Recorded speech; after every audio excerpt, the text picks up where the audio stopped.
So many of you will have taken the time to look at the 6 parts of what I've labelled the hate crime videos, which is Sky Sports and Red Bull's broadcasting of what took place at Silverstone 2021 and how collectively they vilified Sir Lewis Hamilton, making him out to be to blame for the crash on the first lap, and subsequently vilifying him, which has then resulted in him receiving lots of online abuse, racial abuse, and many of his fans also suffering abuse as a result.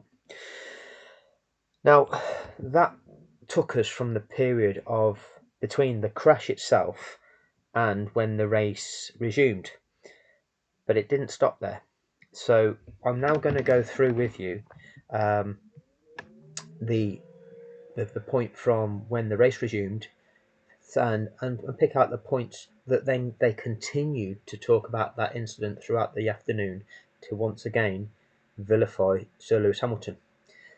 Now, it's been proven through the other videos that I've produced, where I've done the frame-by-frame analysis, I've done the footage from the car cameras slowed down to a quarter speed, showing you the exact moment in time the impact occurred, well before the curbing to the curb, the fact that it deviated Sir Lewis Hamilton's steering, making his line then drift leftwards and away from the curbing. It's not even essential that he hit the curbing. The onus is on the car on the outside, ensuring that there's enough space left between him and the car on his inside so that both make it around that corner okay. Had Hamilton have ran Max Verstappen out of room on the exit to the corner, then Hamilton would have been guilty of running Max Verstappen off the track. That didn't happen. We don't know whether that would have happened or not. We can't predict it. It didn't happen. What did happen was Max Verstappen cut across the line of Sir Lewis Hamilton before Lewis Hamilton reached the curb into that corner. Max Verstappen's rear tyre cut across into the line of Sir Lewis Hamilton's car, causing a collision which span Max Verstappen out into the gravel and into the tyres. That's what happened. It was the line taken by Max Verstappen that caused that crash. Entirely that. But throughout that afternoon, there was a further vilification. So, before we look at the second start, now, the first start took place 10 minutes 15 seconds into the footage. The second start took place 52 minutes 57 seconds. So effectively there was 42 minutes of Sky Sports and Red Bull spewing the hate. That's why I've had to break it down into 6 videos. But I want you to listen to how Crofty commentates on the initial start, and then how Crofty commentates on the start once Max Verstappen is no longer involved. So just take a listen to this. We've got royalty, we've got A-listers, we've got 20 of the best drivers in the world on the grid at Silverstone, and it's lights out and away we go. Once again, Max Verstappen gets a decent start. Not as good. Okay. All quite exciting, isn't it? It's all quite exciting. Now, when the race gets restarted, firstly, we'll consider what Martin Brundle says. And Hamilton already pointing left. Fancies a run at the Ferrari down into the first corner. Ferrari's fight not really with Mercedes this weekend, but you. So for this restart, Charles Leclerc is on pole position now because he managed to overtake Sir Lewis Hamilton as Lewis Hamilton was recovering from being collided with by Max Verstappen. So that dropped Lewis Hamilton down a place. We then find out Lewis is given a 10-second penalty as well, further hindering his chances. And they're saying, in commentary, Ferrari's fight is not with Mercedes. So in commentary, you're saying to us that the guy that's now on pole position should have no rights in attempting to win this race? What are you trying to suggest to the viewers? They're racing drivers, driving racing cars. If they're not trying to win the Grand Prix, what are they doing there? But you're saying Ferrari's fight isn't with Mercedes. What are you talking about? You think he's not going to try and win a Grand Prix? But what you're doing, you're presenting that now this is just going to be a walk in the park for Mercedes. That's the skew you want to put on this. And as we know, it didn't turn out that way. You try telling that to Charles Leclerc. He's going to start on the front of the grid at the head of the field for our restart here at Silverstone, where it's lights out and away we go. Even Steve. And it's lights out and away we go. And it's light out and away we go. Not the same level of excitement now that Max isn't there, Crofty. Anyway, I'm going to now play through the important sections of commentary as we go through the Grand Prix and get you to hear what is said. Well, the first thing is this. On that first lap after the restart, I showed you the video of Alonso against Vettel, firstly, going through turn 6 and how two cars managed to go around there side by side, and the car on the inside takes the line hugging the corner and the car on the outside leaves its space. One doesn't try and chop the other one off. And then I showed you the footage of Alonso and Ricciardo going through Copse. And two cars make it through there side by side without colliding. No problems. The car on the outside affording space to the car on the inside. But in doing so, Alonso overcooks it somewhat, goes off the track. So although he completes the overtake, he doesn't remain on track. This is what the commentary team say. As Alonso goes round the outside of Daniel Ricciardo, getting racy once more at Silverstone. Alonso surely needs to give that place back. He does. He was off the track in turn 9. You're not allowed to make the pass there. Sebastian Vettel got to trigger happy.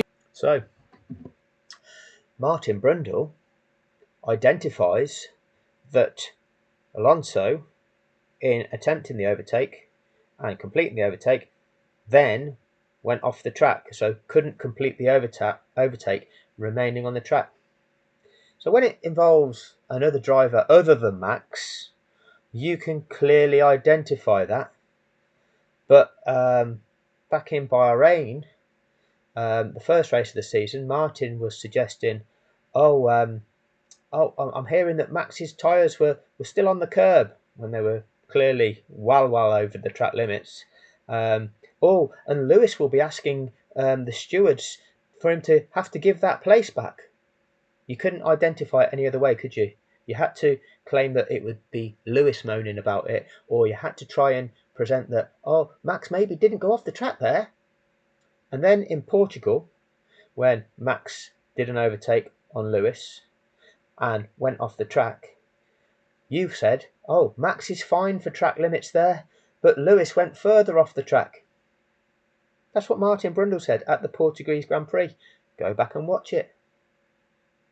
Constantly validating Max Verstappen and constantly putting the spin that Mercedes, it would be easy for Mercedes, or Mercedes are the team that are moaning about something. Constant. So next, we are just on to lap 2 after the restart, which I think is probably lap 5 of the overall Grand Prix. And Crofty announces this. Lewis Hamilton, meanwhile, has a 10-second time penalty for causing a collision. Hamilton, to serve that, will need to come into the pits and stop for 10 seconds before they can change his tyres, and that has rather ruined his race. Yeah, that's effectively a 28.5-second penalty for Lewis Hamilton, probably over 30 by the time he gets into the box. Here comes Carlos Sainz.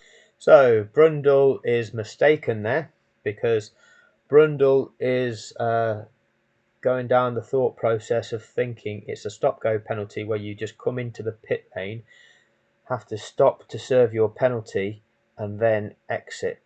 Okay, so you lose the time of both slowing down to go into the pits, the stationary time, and then the slow time out of the pits. So that's where he's getting his 28 seconds from. He's not that's a different style of penalty to the type of penalty you would serve when you are taking your pit stop. So you'd not naturally lose that time when you're taking your pit stop anyway, and it's just the time you are stationary in your pit box before they can work on the car, before they can touch their car. So in the same manner that apparently Ben Sulayem is now accused of trying to manipulate, was it the Saudi Grand Prix, by getting Alonso's 10-second penalty revoked because they touched his car with the jack when he should have been serving his 5-second penalty. This is this style of penalty we know where when you get a penalty, you go into the pits, you pull up at your pit box, and your team cannot touch your car until you've served the penalty, and only then can they start touching your car with the jack to jack it up, to change your tyres, or do whatever it is they need to work on the car. Okay, so Brundle's wrong there, but there's the announcement that Hamilton's been given a 10-second penalty. Hamilton with a 10-second penalty. He'll stop for his pit stop. Could be 1, could be 2, but for his first pit stop, he will stop. They'll service his tyres after he's waited for 10 seconds. And when I say ruin his race, you watch and see how many cars go past and how much of a deficit he needs to make up once he's served that 10-second penalty. Yeah, sorry, it's not a 10-second stop and go, it's a 10-second penalty. So he will obviously pit again in this race. As we see the AlphaTauri, Gasly was locking up big. So that confirms what the situation is. So it's not a foregone conclusion that Hamilton has got this race in the bag, despite the fact that they, at the start of the race, or the restart of the race, they were saying Ferrari's race isn't with Mercedes. Oh, okay. Who's it with then? So, about the third lap, we get Karun on the with his analysis. Karun to race control. Yeah, it's been really interesting listening to the radio there. Pete Bonnington telling Hamilton about his penalty, but no real reaction from Lewis. There wasn't any of the, argument back saying that was unfair. None of it. Just silence, and quite unusual, I thought. It's almost like he was expecting it to happen. The other drivers, by the way. That's right. No argument back from Lewis. Lewis was expecting it to happen. It's almost like Lewis has admitted fault. Is that the narrative that you want to convince people of, Karun? Have obviously been told about Lewis's penalty, so Norris, Bottas and Ricciardo have all been told to stay within 10 seconds of Lewis. So we're probably going to need to push on now. So the situation has changed compared to this morning with this 10-second penalty.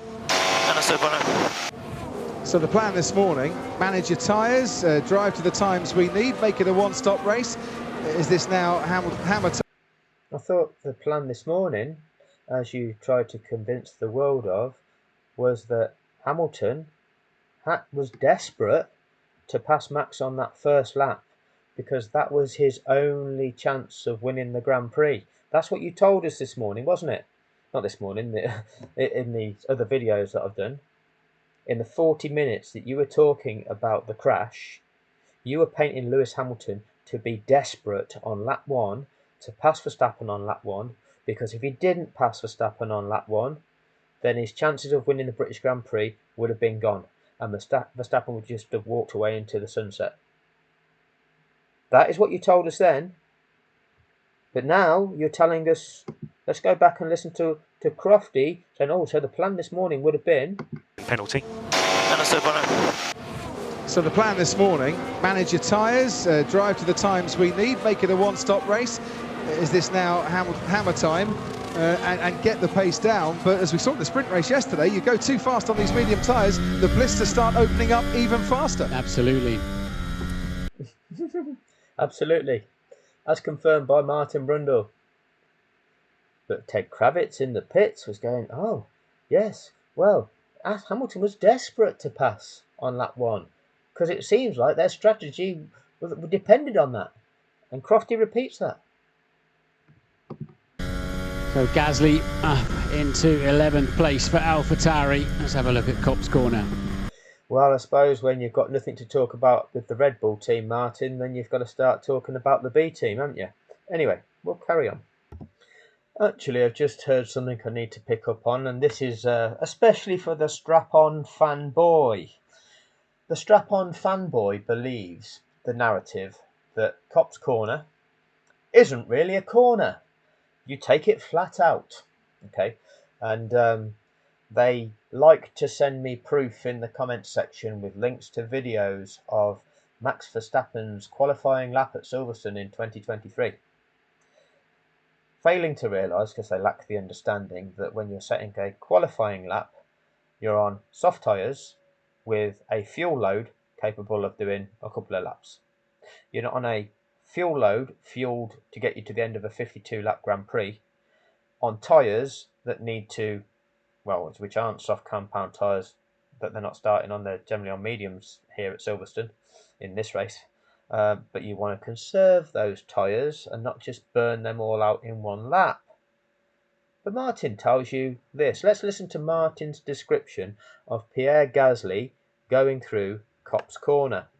This is on about the fourth lap of the race. So Gasly up into 11th place for AlphaTauri. Let's have a look at Copse Corner. Downshift. So in the turbulent air, another car, and relatively still full of fuel, it's considerably slower through there than you would have seen in qualifying. Oh, a downshift going into Copse Corner. That's not flat out, is it? And we bring in this notion of the turbulent air, okay? But the full fuel load. Strange, isn't it? So, still only a couple of laps in to the restart. Crofty tells us this, and then Brundle affirms the level of the penalty. Now again, listen to the way that this is described. Joining us, 19 drivers still running here at Silverstone this afternoon after Max Verstappen tangled with Lewis Hamilton, crashed out at Copse on the opening lap. His race over and done with, Hamilton picking up a 10-second penalty as a result. Yeah, that's the second least penalty that they could have given Hamilton. A 5-second penalty would be the least, then it's a 10-second, then it's the 10-second, or then it's the stop and goes that we're talking about. So actually that's, as I say, the second mildest of the penalties. That's the second mildest. That's a very little, it's a very mild penalty that they've given to Sir Lewis Hamilton. This is what they're having to say about it. Why?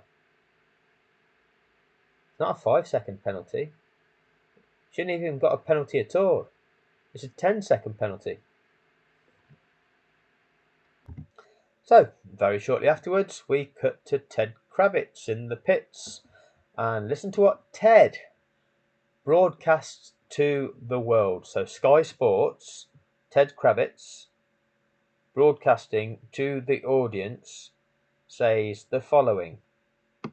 But they're still digesting that penalty down here at Mercedes, Crofty. Some colleagues spoke to Helmut Marko, the top motorsport guy at Red Bull, and he's been going around calling for Lewis Hamilton to be suspended for a race. What? He thinks it's that bad. I mean, this is Helmut Marko we're talking about, so we should take his some.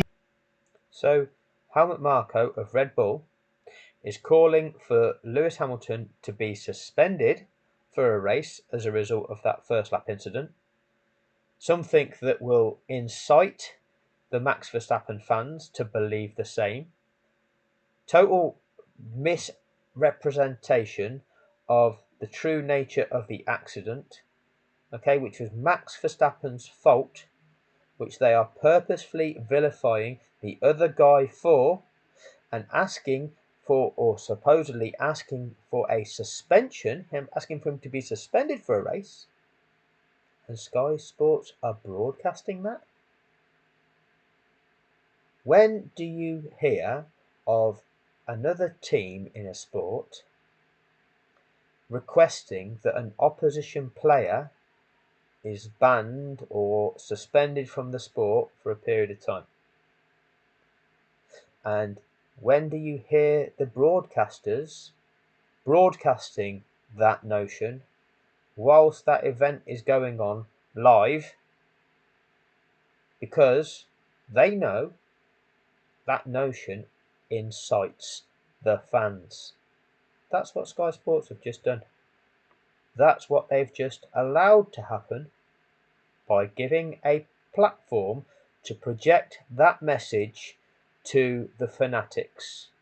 That toxic message from Red Bull to those toxic fans and fanatics, those radicalized human beings who have been fed the lies, and they lap the lies up.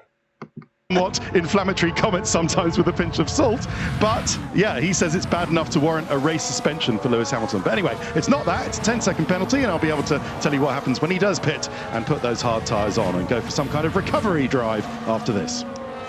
How will the tyres, though, cope? When will those pit stops come around? How long can the drivers keep going and try and make it plan A, the one-stop strategy? We push a bit too hard, as we saw in the sprint race yesterday. Blisters start to form, the tyres start to fade away an awful lot more quickly. So we're seeing quite a bit of tyre management, I think, out there at the moment. Yeah, and I think Lewis is like, yeah, I need to clear this Ferrari, but I don't want to open up my front tyres doing it. So they're pacing themselves quite nicely out the front. Leclerc doing a super job. Ferrari 1 and 6 at the moment. And McLaren are 3rd and 5th, looking good for them. But of course, McLaren and Ferrari in quite a fight, aren't they? For 3rd place, best of the rest in the World Championship. So an important day for both of them. Absolutely.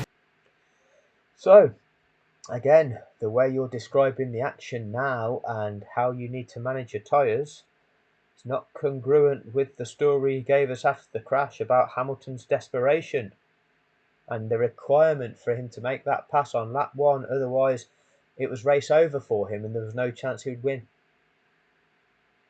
Narrative. Absolute narrative. And you're still pursuing with the notion of, well, ultimately Ferrari and are in a fight with McLaren, not really with Mercedes.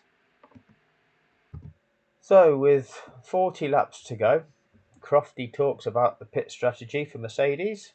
Without that 10-second penalty, they might be thinking, well, we could try the undercut on Ferrari. You know, we're very much within undercut range, but because of that 10-second penalty, that takes that particular option out of the equation as well. And Leclerc will be very happy leading a Grand Prix. He knows how to lead a Grand Prix, knows how to win a Grand Prix. His last career podium, as I mentioned, Great Britain, British Grand Prix 2020, where he qualified in the same position of 4th as well, Charles Leclerc. Oh, so now it's possible for Leclerc to actually win, you've decided. Thanks for that. Let's have a listen to what Crofty's got to say. And this is the first time I've heard this, but it's not the first time I've said it. I've said it multiple times in the videos that I've produced. Let's have a listen. And I think a lot of drivers being asked to extend their stints out there at the moment, Martin, which does rather indicate this is tyre management. We had the sprint yesterday, now we've got a bit of a marathon management going on. A bit of a marathon management going on. This event is contested over 190 miles. The whole purpose of a Grand Prix is to see who completes that race distance in the quickest time, defeating all the close competitors around them. But in Abu Dhabi, they manufactured it so that it was to obliterate what had taken place for 185 miles and just reduce the entire thing to just one lap to see who is going to be crowned the season's champion by illegally manufacturing just one lap in the knowledge that one of those cars is on fresh soft compound tyres which are capable at lapping at more than 2 seconds per lap faster than a car on old 44 lap old hard compound tyres. And the sport of Formula One set that up by breaking the rules to make that happen. That is the extent of what this sport did. A Grand Prix is a marathon of an event. It's an endurance event. You've got to do the race for 190 miles. And what did they do? turned it into just a one-lap affair for the cameras, for the excitement, for the show, for the money.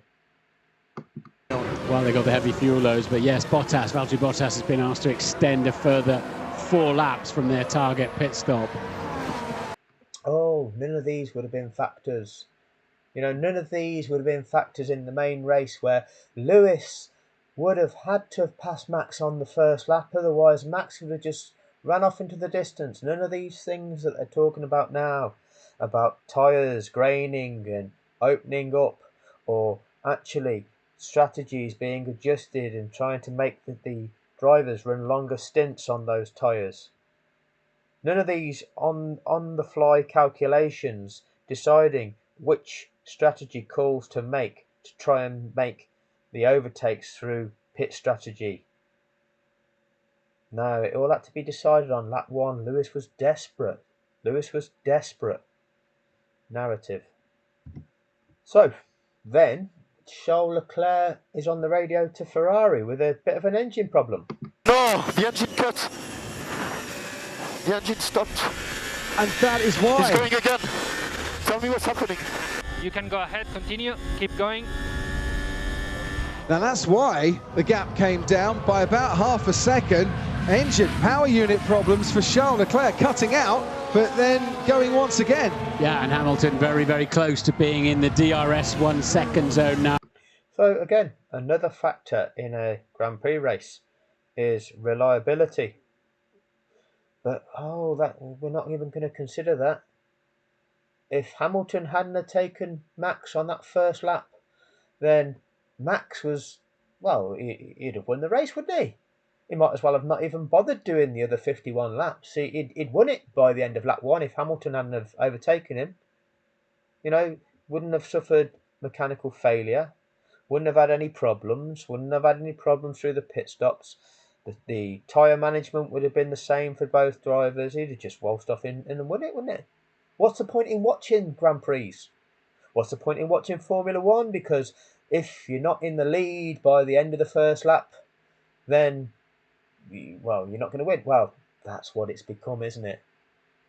That's what it's become since one of the teams was allowed to spend more money than the other teams in creating a new car, and that car's just won ever since, really. Oh, never mind. Going off on one, I'm talking about Silverstone 2021. So if you can see the graphic on the right-hand side of the screen, it's got the drivers which are in the pits at the moment, and Crofty's just talking about the drivers which are in the pits, and then says this. So they have all decided to leave it to the pit crews to try and make some gains here. Down comes Sergio Perez, Kimi Raikkonen already out, George Russell, as you can see. So we're leaving it to the pit crews to try and make some gains. Pit strategy. But that wasn't a factor, because if Lewis Hamilton hadn't have passed Max on that first lap, his entire strategy wouldn't have worked. The narrative. Oh, and Brundle, the expert, makes a interesting point now. Leclerc, Ferrari have turned out to have a very nice race car. Oh, Ferrari, it turns out to have a very nice race car. So you don't think that during those practice sessions, when you're trying to set your car up to win a Grand Prix, a 52-lap event, an endurance event, 190 miles, you're trying to set it up for that, to be victorious in that? Are you setting it up to be victorious over just 17 laps? Or are you setting it up so that it works on a full fuel load with a decreasing fuel load all the way down to 0? Managing the tyres, thinking about pit strategy, thinking about ways in which you can win the race. All factors. Oh yeah, this Mercedes that's set up for straight line speed. And Max is the slowest in a straight line, apparently they tell us. But unless Hamilton would have managed to overtake him on the first lap, Max would have won the race, is what they tell us. So here's another narrative that we get. Bearing in mind, we've got the Red Bull team and the Red Bull B team, AlphaTauri. So they've got 4 cars, 3 of which they use as defenders or as part of their strategy in the aid of their champion driver, the one driver that they want to win. That's a known thing. That's evidence that can happen. Okay? We don't ever hear it described that way by Sky Sports. No, it's all about Supermax. Nothing to do with anybody else or any interference of the B team. What we do here is this. So it's a bit of a gift, this, from McLaren to Mercedes, their engine partners. It's the hard tyres that go on. This needs to be perfect for Bottas. It is. So what's happened is Lando Norris pitted the lap before. There was a problem with his pit stop and he was stationary for 6 seconds as opposed to the 2 to 3 seconds. So Ted is describing this as a gift from McLaren to Mercedes being their engine partners. Oh, once again, Mercedes are benefiting. Oh, by a team that they supply an engine to. Really? Is this what you want to be convincing the world of, Sky Sports? So where's a pro-Red Bull agenda and an anti-Mercedes agenda? Why is that? So, I'm going to finish this video with this last clip, which we're not... Well, you'll see. Hamilton is pitting because he'd run out of front left tyre performance. Ted, down to you. Okay, so Hamilton comes in. It's going to be long, of course. Now, the man who's making this work is the sporting director, Ron Meadows. He's just standing by the mechanics. He's started his stopwatch, as the great Murray Walker would say. He's having a look at it, and he's going to tap all the guys on the shoulder. There you go. He's tapped the guy with the big orange banner to then lift his banner up, and then they change the tyres.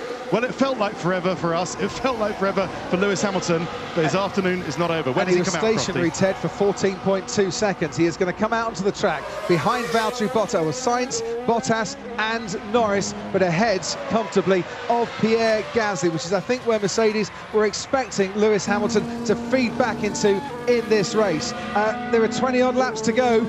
This is hammer time now at Silverstone to see if Lewis Hamilton can deliver a podium after picking up the penalty. That's it now. How hard can he push? How fast can he go without damaging the tyres?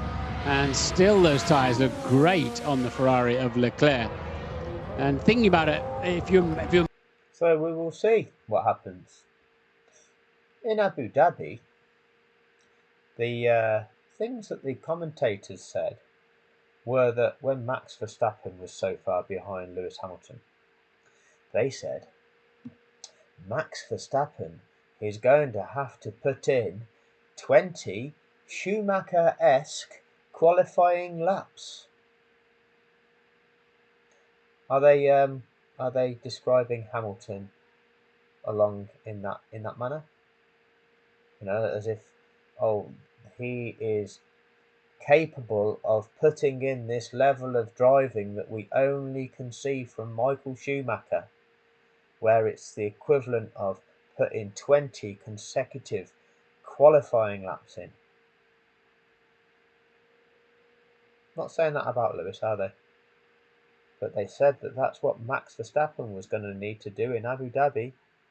Anyway, I'm going to end this video here, and what we'll do, if there's any more vitriol coming from either Red Bull or Sky Sports, I'll record that and produce a follow-on video to this.